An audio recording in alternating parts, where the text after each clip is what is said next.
So it's not enough that Ashes has been hit with tons of layoff recently, which who could have saw coming, right? I mean, 10 years in development, fully funded by the way. No, the game itself is in such a dire state. Now, I got this video recommended to me which called "This Core System Need Urgent Fixes," and I wanted to check it out because this is something that I've been covering pretty extensively on this channel for the past couple of weeks, and I'm very interested in hearing what this guy has to say because clearly it's not only that the entire development system, the development team is hella shady, the game itself just sucks. It's not good at all. For 10 years in development using an engine that does not belong to you, we should have had way better stuff than this. So, I don't know what the hell is going on, and hopefully this video could shed some light on it. Elements that rise and fall based on player actions, along with a large amount of content tied to them, are one of the deepest and most unique systems in Ashes of Creation. Right now, many elements of this system are functional but not fully finished, and that naturally leads to certain issues and unintended outcomes. I'm Flanker, and today we're going to identify the existing problems and talk about what can realistically be done to address them.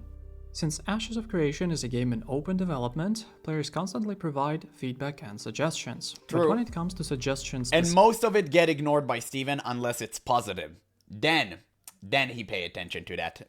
All negative feedback, just throw it out the window. It doesn't matter. The players don't know what the hell they're talking about. Don't mind the mixed reviews on Steam, by the way. It's bogus. It's because people are hating. It's not because the game isn't, like, good or something. Specifically, it's crucial to always ask yourself two questions. The first one is, what exact problem am I trying to solve with this suggestion? And it's important to be very specific here. The second question is, if Intrepid implements what I'm proposing, what could realistically go wrong on live servers? Can this system or mechanic potentially be abused? And this is exactly the approach we're going to take today. He's really right about that. In my opinion, it is the most rational and productive way to analyze these topics.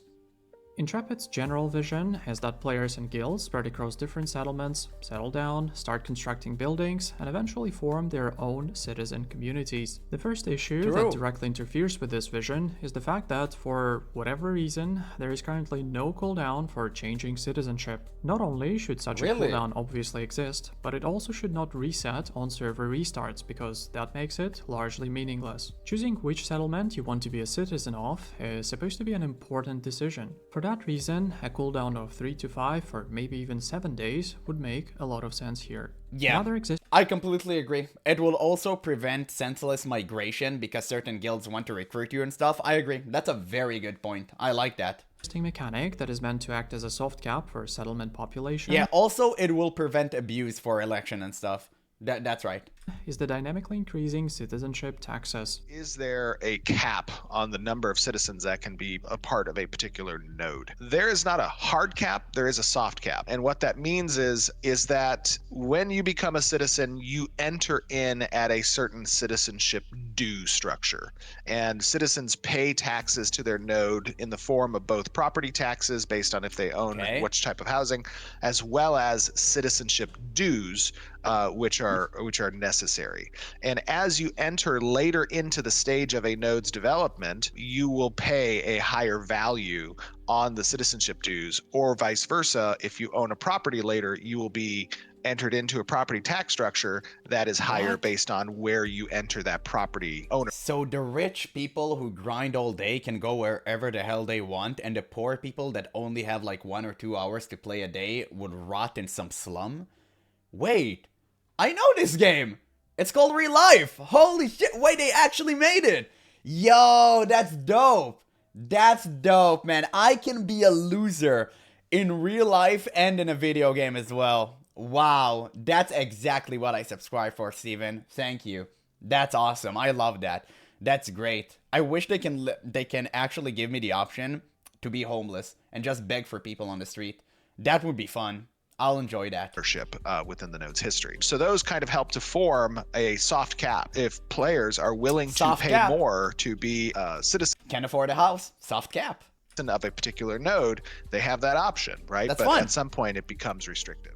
Players who become citizens early. And by the way, for all of those people who are watching this right now and like, oh, then go to a different node, you'll have one guild completely dominating a certain area, and you'll have like poor people nodes, and then you have rich people nodes that joining the most powerful guilds, and then the players will just quit. The poor players will just leave the game. That's it. That's what would happen. If you have some sort of delusion that some guild of like poor merchant people would come together and try to find the wealthy enemy, you're dead wrong. They're just gonna play something else. Are supposed to pay very little in tax receipts each cycle, while those who join later should pay significantly more. And this would work, if only it wasn't very easy to bypass. Since there is no cooldown and no real consequence for losing citizenship, players can simply drop and regain it by paying a single tax receipt. As a result, we end It's up still with not a good heavily idea. overpopulated settlements that still have login queues even a month after launch. To address this issue, a few changes are necessary. First of all, becoming a citizen should not cost just one tax receipt. Instead, the cost should scale based on the current population of the settlement. In other words, it should cost the same amount of tax receipt that you would be expected to pay as a citizen number 36 or citizen number 297. That is, when the soft cap mechanic would actually start working as intended.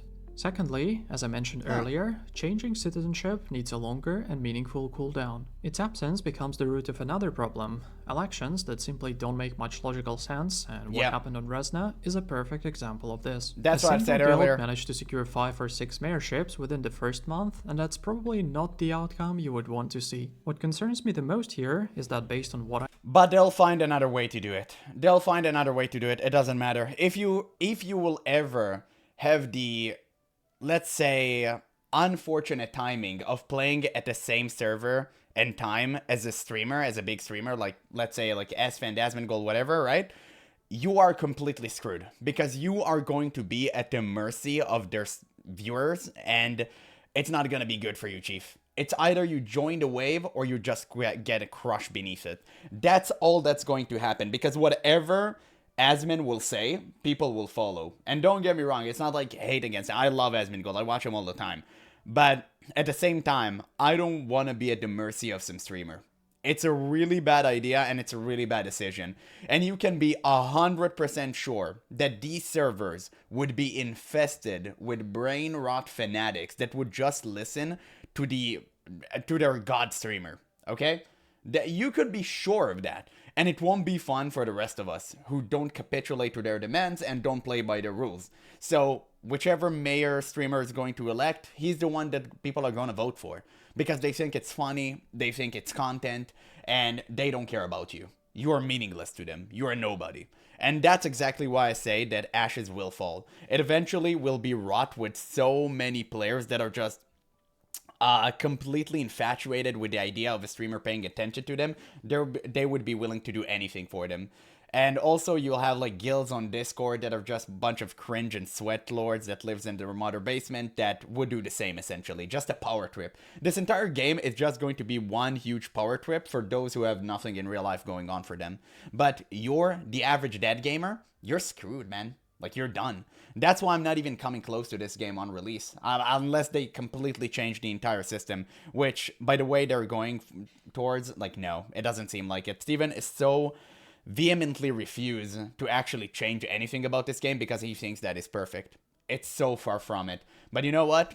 To be here when this game would eventually launch and see it just crumble to dust, that would be fun. I would enjoy that. I know, the developers were informed in advance about how the election system currently works and where it would inevitably lead if no changes are made. And I see two possible explanations here. Either the team was too busy before launch, or they genuinely did not fully realize how this system would play out on live servers. Too busy doing what? 10 years in development and this is what they have. One person can make it. And I mean, I'm a little bit exaggerating here, but please go look Unreal Engine 5 or 4 solo developer projects. You'll see how much one person can do with this engine.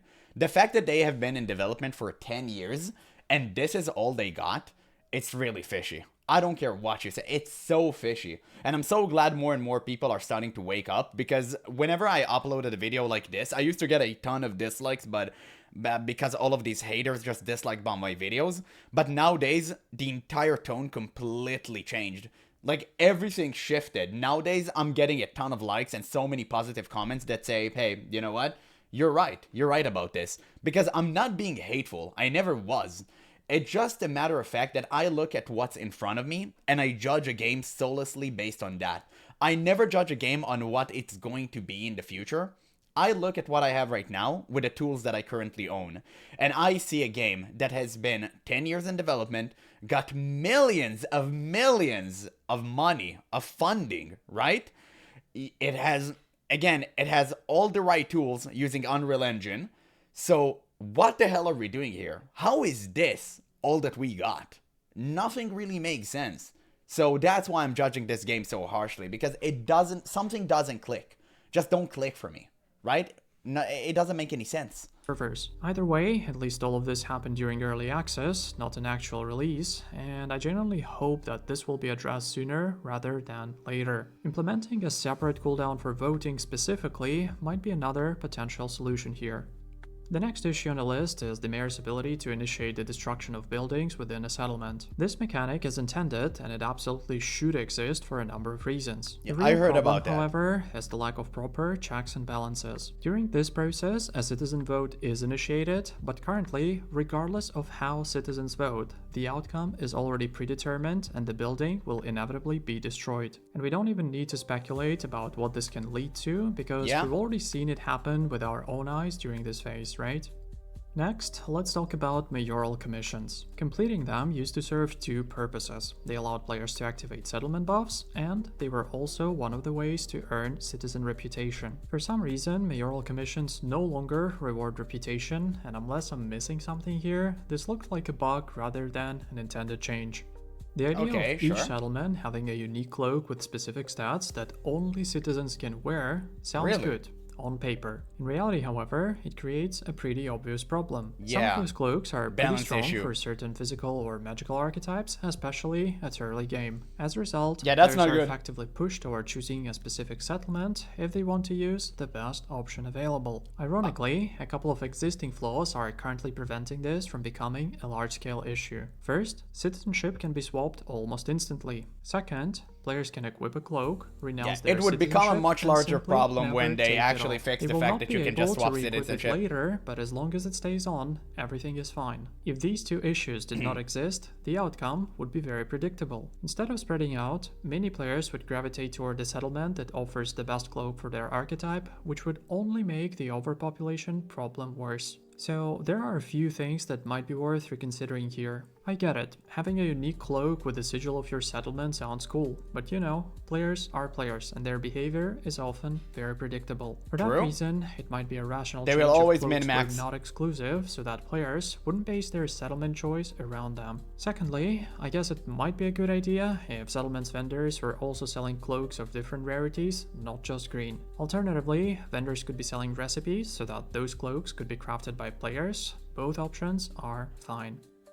The implementation of the citizen reputation system with different ranks was a positive addition. It introduced a new progression path and encouraged players to participate more actively in construction projects and completing by orders. In general, it feels like a solid foundation that can be expanded further with additional content layered on top. For example, beyond the existing reputation bonuses, certain ranks could unlock specific quests or more unique items at settlement vendors, just like it works with grade certificates and cloaks. Since players already start earning more script from buy orders at higher reputation rank, a similar bonus could also apply to completing commissions from all town boards within the settlement. Such bonuses would encourage players to truly settle down on a specific node, I'll wait for him to contribute end. to its development, and feel rewarded for progressing their reputation there. In addition to that, it would also make players think twice before moving elsewhere, since renouncing citizenship would result in losing reputation ranks and all associated benefits. In the long run, this would help bring Intrepid's original vision closer to what is actually happening on live servers. And on a side note, it would also be nice to have more different ways to earn citizen reputation.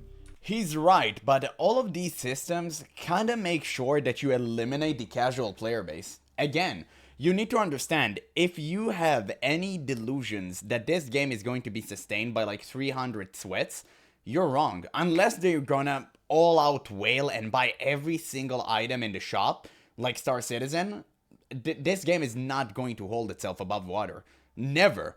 Games are built on the backs of casual players. And all of these systems, while he's right about like the solution and implementation, I do agree with him there, they're bad. In general sense, all of this time investment, which I do understand to a certain degree that, yeah, time investment in an MMO should be important and rewarded, this is just too much. It's so many things. It would feel so bad if you'll have access to certain quests while other people don't. It just feels really weird. I'm not a huge fan of it at all, and it will just eliminate all the casual player base. Due to the geographical location of So certain unfortunate. settlements and the way the vassal system currently works, some nodes are inevitably getting blocked. In one of the discussions on this topic, Roshan explained that a stage 3 village, for example, cannot progress to stage 4 town if there are not enough surrounding settlements available for vassalization. It makes that sense. logic makes sense when we are talking about stage 3 and stage 4 nodes. However, You don't I'm wanna not have, like, two convinced it should apply metropolitans to next to stage each 2 other. settlements as well. Let's take Squall's End, located in the far south of the desert, as an example. On both Resna and Lotharia, Squall's End reached stage 2 and became completely blocked due to its position on the map and the lack of Really? nearby settlements it could vassalize. A similar situation happened with Valgadim on Resna, although it managed to reach the village stage due to a bug in the vassal system. And this raises a question: wouldn't it make more sense if isolated settlements like these were allowed to progress up to stage 3 and only get blocked there instead of stage 2? In my opinion, there are several reasons why this potentially could make sense. First of all, the more settlements exist on the map, the more players naturally spread out across the world, and that is something we want, right? Secondly, more stage 3 settlements means more crafting. Do you think this will happen? There's so much to think about when it comes to player behavior, but when it comes to Ashes, I just think, again, the sweats are going to dominate the meta, and they're going to dictate where you're going to go and what you're going to do. Eventually, I think players would not spread out naturally. They would either join the big dogs, or they will just get pushed to the side and quit the game. That's what will happen. I don't think anything in this game will ever happen naturally. I mean, I know there are some systems that try to incentivize the player, but as long as you will keep eliminating casual fan base, none of those things will come to fruition. None of it. Stations distributed across the map. This becomes especially important since the idea is for certain items and sets to be available for crafting only in specific biomes. Now, third, that's it would horrendous. create more potential routes for Why would you do caravans and that? trade runs, since every settlement acts as both a departure and a destination point. Another benefit is that it would unlock more freeholds, which would naturally attract players to these lower populated regions and give them a reason to stay there. Finally, considering how heavily contested settlements in Riverlands and Anvils usually are when it comes to mayorship, this could give smaller or more casual guilds an opportunity to find a home away from main hotspots. Dude, oh my god, how can people believe this would work? Why would a casual guild would play in the sidelines of an MMORPG? Who would ever subscribe to that? No one! No one. Imagine joining a guild of, yeah, bro, this is the guild of the losers, and we play right here in this dark pit, while all the other people have fun over there. Like, do you want to join us? Like, what do you want? Like, who in their right mind would think this would work? It will never work. These people would just quit the game. It will never happen. I mean, it feels like all the Ashes enjoyers are just living in a bubble that they actually think everything is going to work right and Steven is their god. It's so cringe to see. Like, they can't operate from another person's perspective. They can't get their own mindset like out of the way and just look at things in a much larger spectrum, right? Like, you really need to broaden your horizon to actually see that this game isn't going to last. It's so bad. Like, who in their right mind would think that someone would ever build a guild in the sidelines of an MMORPG? If you're not playing at the beating heart of the game, you're not gonna play it. You're not gonna do it. Nobody's going to join a game and pay a subscription fee monthly to be in the sidelines. It's not going to happen. Like, nobody wanna be a bum inside of an MMO. I don't understand how people think that this is still good. It's so weird. It's just mind-boggling, man. I truly don't get it. And since the long-term vision suggests that only city mayors will have access to flying mounts, I don't think having one or two this is the additional dumbest thing ever, and I said this like for years, ever since Steven has announced that. The fact that only mayors and top dogs would have access to flying mounts, oh man, streamers are going to abuse their living hell out of that. You can be sure, and you're gonna be watching them like, hey! And they're just gonna spit on you from the top. It's gonna be glorious, man. It's gonna be fun. Surely it would not create any degree of rancor and resentment whatsoever. I'm sure of that. Villages would be a big deal. Well, that's the way I see it at least, and I'm genuinely curious whether this resonates with you or if it makes sense in general. It's not. Another system that often gets overlooked, despite its huge potential to become an amazing gameplay loop, is the Relic system. In short, relics are discoverable items that provide powerful bonuses to settlements and their citizens. Right now, they have a very small chance to drop from mobs or bosses, and some of them are unique, meaning only one such relic can exist on the entire server. And this is where the first potential issue comes in. Yeah, Let's that's take the a real Fireburn problem. Relic as an example. As you can see, the bonuses it provides are massive, both for PvP and Damage PvE. increase The moment a 10%. settlement acquires a relic like this, it will inevitably attract a large number of players who will want to become citizens of that node just to gain those extra. What? Dude, that's so unfair. If a guild can secure the best relic, which by the way would happen because there's always meta stuff, what are you gonna do against them? You're not even gonna play the game. 10% damage increase is wild. Even if they play with the stats, eventually one relic is gonna reach to the top, and the guild that secures it the fastest, we're just gonna take over the entire server. That's so weird. Why would you ever implement that? That's so cringe. Stats. And honestly, why wouldn't they? That's exactly what I would do myself. So the Yeah. first question is this. Is it wise to make relics to be that powerful, and wouldn't it backfire? Obviously, since they are rare jobs tied to world bosses, they should be stronger than average. But maybe it would make more sense if relics like this provided, let's say, a 5% damage bonus, while more common relics gave something like 2 or 3%. That way, you would still keep them meaningful without creating potential 2% is still high. And there is also another 2% reason why I difference bring is still this up. enough. I don't know how things It's look insane. on other servers, but on Resna, we've only seen 3 relics spawn so far. And based on what I've seen, this system could become an incredible gameplay loop if relics spawned a bit more often than once in a blue moon. Here's how it usually plays out. A global announcement goes out saying that a relic has spawned in a specific region. That instantly triggers a drop everything and go there call in multiple guilds. Players rush to the general area and spread out, trying to locate the relic, and once it's found, everyone regroups around it. The relic lies on the ground like a regular crate, but it can only be transported via a caravan, and that's when the fun really starts. Someone loads the relic into a caravan,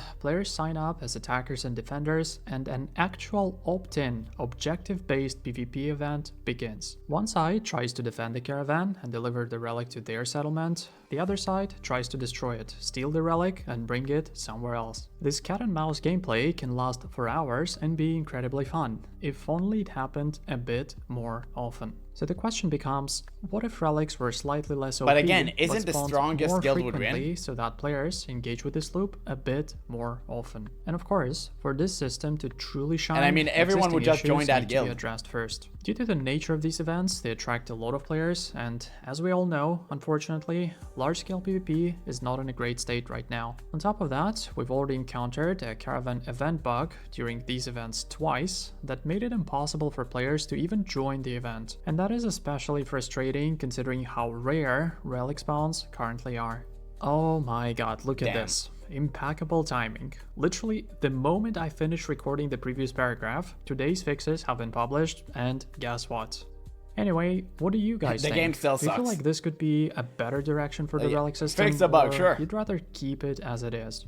If this video was interesting, please consider leaving a like. That seems to be the end of the video. Great video, by the way. I'm gonna leave a link in the description so you guys can watch it for yourself and give it a like. It was a very great video, and I actually love the fact that he talked about not only problems, but the solutions. That was very good of him.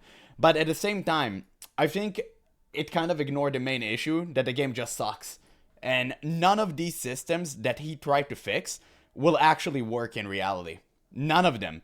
They are all highly social systems, which again sounds incredibly good on paper, but if you're gonna base a game off the goodness of the human heart, you are bound to fail.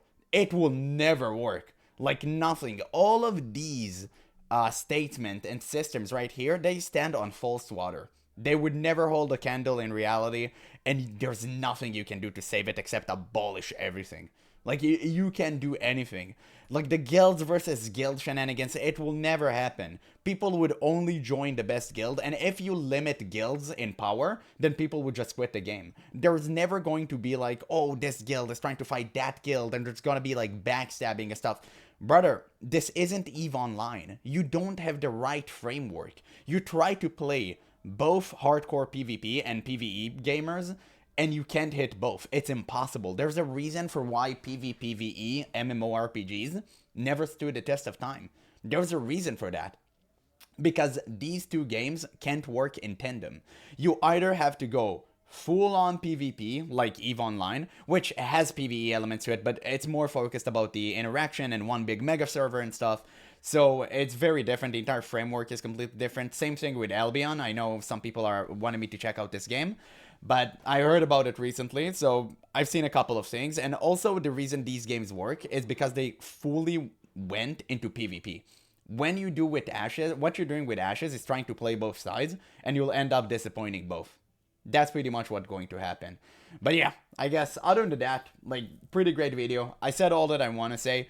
I just really hope that for some reason they would actually change their mind and change the entire systems, but I think they're too much lost in the sauce and they delve too deep, and now it's too late to pull back. It's just too late. I highly doubt they would change anything. And yeah, this game is gonna end up failing miserably.